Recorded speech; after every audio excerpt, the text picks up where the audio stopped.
Have you ever wondered what would happen if you could just download the mindset of the world's most successful people right into your own brain? Well, today, that's kind of what we're going to do.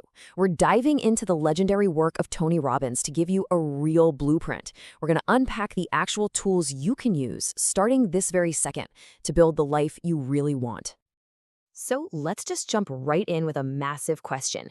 Can you actually copy success?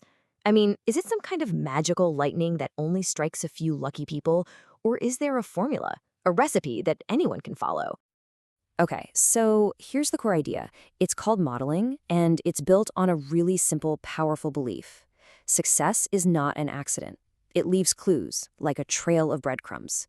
If someone has achieved something incredible, they did very specific things to get there. Things in their head and things with their body. The whole idea is, if we can just figure out what those things are and do them ourselves, we can get pretty similar results. And listen, this isn't just some feel-good theory. The source material is packed with examples of pioneers who use this exact blueprint. A young Steven Spielberg literally modeled the great directors at Universal Studios before he ever made a hit movie. Businessman Adnan Khashoggi modeled Rockefeller. You see the pattern here? They didn't try to reinvent the wheel. They just found the best wheel out there and figured out exactly how it was built. But here's the thing, just copying what people do is only half the picture. To really, truly make this work, you have to get inside their head. You have to understand what they believe. Because the real starting point for any kind of massive change isn't what you do with your hands, it's what you do inside your own mind. I absolutely love this metaphor. We all walk around with a map of the world in our heads, right? It's made up of our beliefs, our feelings, our past experiences. But, and this is the most important part, that map is not the world. It's just your version of the world. And the best part? You've got the power to redraw that map whenever you want. To really see this in action, let me tell you this incredible story from the source about a college football team. It's halftime, they are getting absolutely crushed, down 22-0. So you can imagine the vibe in that locker room, right? Total defeat, heads are down, their mental map of the game says, this is over. We've already lost. Now, this is where it gets fascinating. The coach, Dick Tomey, doesn't come in screaming. He doesn't start drawing up complicated new plays on the whiteboard. Nope, he attacks their belief system. He pulls out this poster that's covered in news articles about other teams who made impossible comebacks from even bigger deficits.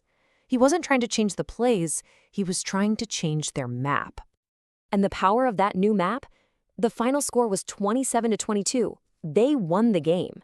Now think about that. Nothing about their physical skill changed in those 15 minutes at halftime. The only thing that changed was what they believed was possible. Their internal picture of the game completely shifted, and that changed everything out on the field. Okay, so if changing your internal world can create results that dramatic, the next logical question is, well, how do I actually do that? That's what this is all about. We're getting into the practical, nuts and bolts tools you can use to start making these changes right away. All right, tool number 1 is called reframing. It's exactly what it sounds like. It's the skill of consciously changing the frame around a picture. You're taking a situation that feels like a big, ugly problem, and you force yourself to ask, okay, how could this actually be an opportunity? What's the hidden gift here? A perfect, simple example of this comes from lumber yards. For ages, sawdust was just waste. It was a problem they had to pay money to haul away. Then someone reframed it. They didn't see waste, they saw a resource. They thought, what if we press this waste together with glue? And just like that, particle board was invented. They turned a worthless problem into a multi-million-dollar industry. Same stuff, completely different fray. Okay, the next tool is just as powerful, and honestly, it's kind of fun. It's called the pattern interrupt. We all have these negative patterns, right? Procrastinating, biting your nails, that little voice of self-doubt. They're like a scratched record, just stuck in a groove playing the same terrible song over and over. A pattern interrupt is like suddenly yanking the needle off the record.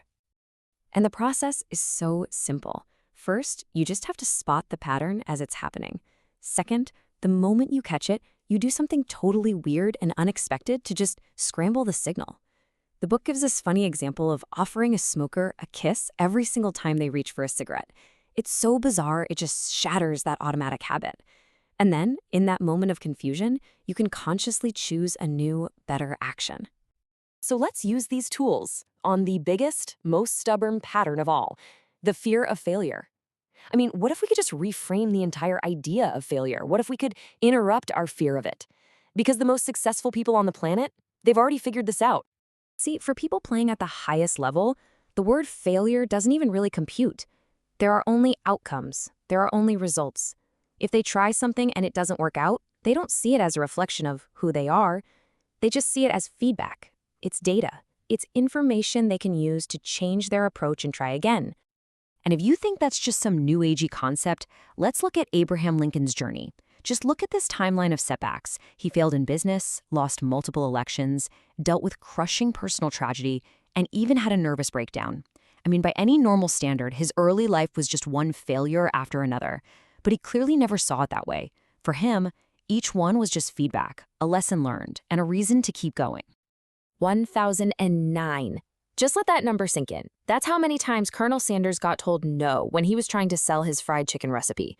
Here's this guy, retired, living on a Social Security check, and he just keeps going through more than 1,000 rejections because every single no was just feedback, telling him to try the next door. Or how about this one? Over 1,000. That's how many times casting agencies in New York City turned away Sylvester Stallone. They all said no. So what did he do? He took the feedback. The feedback was, they're not going to give you a part. So he changed his strategy and wrote his own part. And that script became Rocky. Look, these stories are incredibly inspiring, but inspiration is useless without action. So it's time to bring this all home, to move from just understanding this stuff to actually doing it. So, what are the master keys you can grab and start using right now? Here's a quick rundown of your master keys. Number 1, find someone who's already crushing it and model them. Number 2, remember that your map isn't the territory. Take control of your inner world. 3, get good at reframing problems into opportunities. 4, banish the word failure and just see everything as feedback. And finally, a deceptively simple one that might be the most powerful of all, write down your goals. Now, that last one, writing down your goals, it sounds so basic, right? Well, the data behind it is just staggering. There was a study of Yale graduates from 1953. They found that only 3% of the class had clear written goals for their future. 20 years later, they followed up. And get this, that tiny 3% had accumulated more personal financial wealth than the entire other 97% combined. Writing it down makes it real. So we end up right back where we started, with a question. But this time, it's not for me to answer. It's for you. You've seen the tools, modeling, reframing, pattern interrupts, goal setting. You know the strategies.